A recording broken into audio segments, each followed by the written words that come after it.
नमस्ते सभी को। मैं हूँ सृष्टि और रोज की तरह आज हम भगवत गीता के 11वें श्लोक में आ गए हैं। चैप्टर 1 के 11वें श्लोक को आज हमने करने वाले हैं। तो जैसे रोज मैं संस्कृत में पहले पढ़ती हूँ वैसे पढ़ूंगी, फिर हम इसको इंग्लिश ट्रांसलेट करेंगे और इसको समझेंगे। चलिए शुरू करते हैं। आयानेषु च सर्वेषु यथा भागम् अवस्थिता भीष्माम् एवाभिरक्षन्तु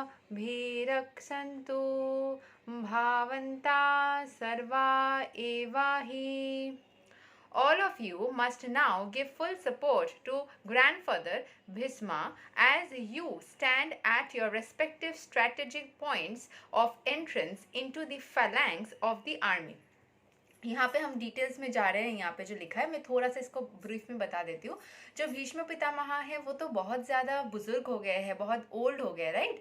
तो उस तरीके से शायद वो युद्ध स्थल में जाके परफॉर्म ना कर पाए, लेकिन उनके पास एक्सपीरियंस है, तजुर्बा है, और वो अपने एक्सपीरियंस और एक्सपर्टाइज के साथ साथ लोगों को बता सकते हैं कि ऐसे लड़ो वैसे लड़ो। तो जो स्ट्रेटेजिक पॉइंट्स में यंग लोगों को रखा गया है, जो आर्मी के अंदर खड़े होने वाले हैं, वो भीष्म पितामह के इंस्ट्रक्शंस को फॉलो करते हुए करेंगे। तो सबको उनकी सुरक्षा करना है और उनके साथ कोऑपरेट करना है। इस तरीके से वो उनको सपोर्ट कर सकते हैं कि भीष्म पितामह जैसे बोल रहे हैं वैसे उनका बात का पालन करें, उस तरीके से स्ट्रैटेजिक पॉइंट्स में रहे और साथ साथ उनकी प्रोटेक्शन का भी ख्याल रखे। तो ये चीज़ यहाँ पे दुर्योधन बोल रहा है, क्योंकि हम जानते हैं कि अभी तक दुर्योधन ही बात किए जा रहा है यहाँ पे, राइट। नेक्स्ट दुर्योधन, मतलब इसको हम थोड़ा यहाँ पे जो एक्सप्लेनेशन है उसको समझते हैं।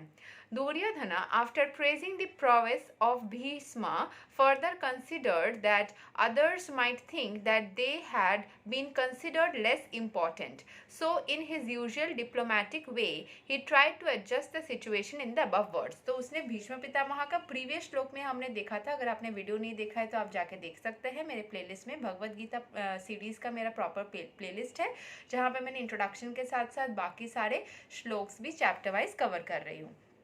तो आप जाके देख सकते हैं कि भीष्म पितामह जो है, मैं कोशिश करूंगी एक एक चैप्टर फिनिश होने के बाद ना चैप्टर वाइज भी उनको प्लेलिस्ट में डिवाइड कर दूं, अगर हो सके तो उसमें भी हेल्प होगा।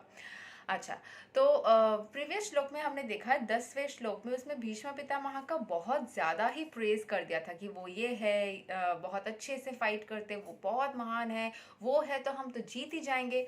फिर उनको लगा कि अगर हम एक पूरे क्लासरूम में एक स्टूडेंट का बहुत ज़्यादा प्रेज करते हैं तो और भी लोग जो, या फिर एक टीम है जो फाइट करने वाले हैं, तो कोच अगर एक पर्टिकुलर टीम मेंबर का बहुत ज़्यादा प्रेज कर दे तो बाकी लोगों को इन्फीरियर फील हो सकता है, राइट। तो उस चीज़ को हैंडल करने के लिए अपने डिप्लोमेटिक वे में उसने बताया कि आप लोग उनका प्रोटेक्शन का ख्याल रखोगे, ठीक है, उनको सपोर्ट करोगे, उनके बातों का मानोगे, मतलब वो अच्छे से आप लोगों को बताएंगे, लेकिन फाइट तो आप लोगों को ही करना है क्योंकि आप लोग यंग हो, आप लोग को स्ट्रेटेजिक पॉइंट्स दिया गया है, तो आप उनको प्रोटेक्ट भी करना और उनके बात को फॉलो करते उनको सपोर्ट करना, ओवरऑल उनको सपोर्ट करना।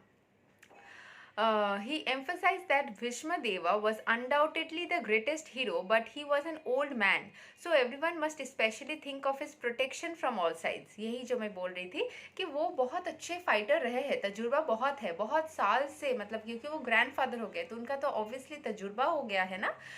तो इसीलिए वो बहुत अच्छे से उन सबको गाइड कर सकते हैं, लेकिन फाइटिंग का जो काम है वो या फिर वो इंस्ट्रक्शंस भी दे सकते हैं और वो फाइट तो कर ही सकते हैं, लेकिन उन लोगों से बेहतर नहीं।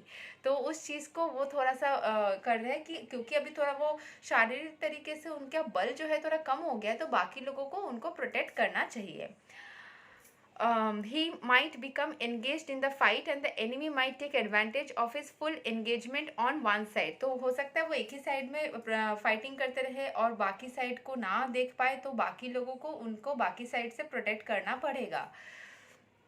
Therefore, it was important that other heroes not leave their strategic positions and allow the enemy to break the phalanx. तो बाकी लोगों को अपने strategic position को maintain करना है ताकि भीष्म पितामह का protection बना रहे। दुर्योधन, क्योंकि भीष्म पितामह के पास जो मैंने जो बोला जो तजुर्बा है, उस तरीके से शायद अगर वो ख़त्म हो गए तो पूरे युद्ध में जो उनको जो सपोर्ट, मतलब उनके तरफ से जो इन्वॉल्वमेंट आएगा वो शायद नहीं होगा। अच्छा, Therefore, it was important that other heroes not leave their strategic positions and allow the enemy to break the phalanx. Duryodhana clearly felt that the victory of the Kurus depended on the presence of Bhishma Deva. He was confident of his full support of Bhishma Deva and Dronacharya in the battle because he well knew that they did not even speak a word when Arjuna's wife Draupadi, in her helpless condition, had appealed to them for justice while she was being forced to appear naked in the presence of all the great generals in the assembly. तो हमें पता है कि द्रौपदी को पहले जब जुए का खेल हुआ था उस टाइम पे पांडवों के साइड से वो लोग हार गए थे, तो दुर्योधन के साइड से वो लोग जीत गए थे। तो क्योंकि वो जीते थे इसीलिए उन्होंने मजे लेने के लिए द्रौपदी का वस्त्र हरण करना शुरू किया था। और उस टाइम द्रौपदी रोते बिखलाती हुई उन लोगों से, जो बुजुर्ग लोग हैं, उन लोगों को बोल रही थी, हेल्प मांग रही थी कि इन लोगों को स्टॉप करने बोलो, या इन लोगों से मतलब हेल्प मांग रही थी कि बचाओ।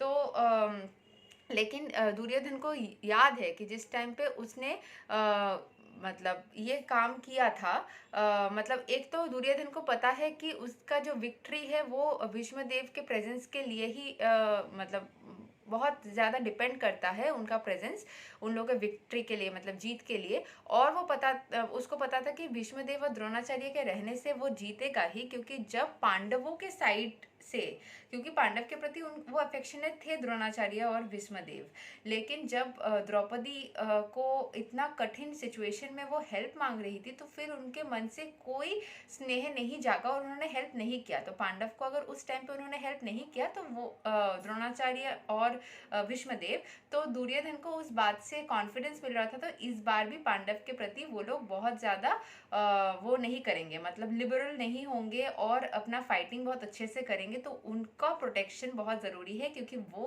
उन लोगों को, द्रोणाचार्य और भीष्मदेव, दुर्योधन को जितवाने में मदद कर सकते हैं। पहले भी उन्होंने दुर्योधन का साइड लिया था, जब दुर्योधन गलत काम कर रहा था तब भी उन्होंने दुर्योधन के अगेंस्ट में कुछ नहीं बोला था। तो इस बार भी दुर्योधन को वो प्रोटेक्ट, मतलब जितवाने में मदद कर सकते हैं। ये दुर्योधन को अंदर ही अंदर एक विश्वास था। Although he knew that the two generals had some sort of affection for Pandavas, he hoped that these generals would now completely give it up as they had done during the gambling performances. जो मैंने अभी बताया कि पहले जैसे उन्होंने gambling के time पे, यानी कि जो जुए के खेल के टाइम पे द्रौपदी को मदद नहीं किया और पांडव की सहायता नहीं किया, मतलब द्रौपदी तो पांडवों के, अर्जुन के, इन लोगों, मतलब पांडव की पत्नी थी ना द्रौपदी, तो पांडव की पत्नी को जब उन्होंने प्रोटेक्ट नहीं किया तो इस बार भी पांडवों के प्रति वो स्नेह नहीं दिखाएंगे। इस बात का द्रोणाचार्य और भीष्मदेव के प्रति, उनके व्यवहार के प्रति, इस बात से दुर्योधन को बहुत कॉन्फिडेंस मिल रहा था। तो 11वां श्लोक आज हो गया है, कल हम 12वां श्लोक करेंगे। हरे कृष्णा।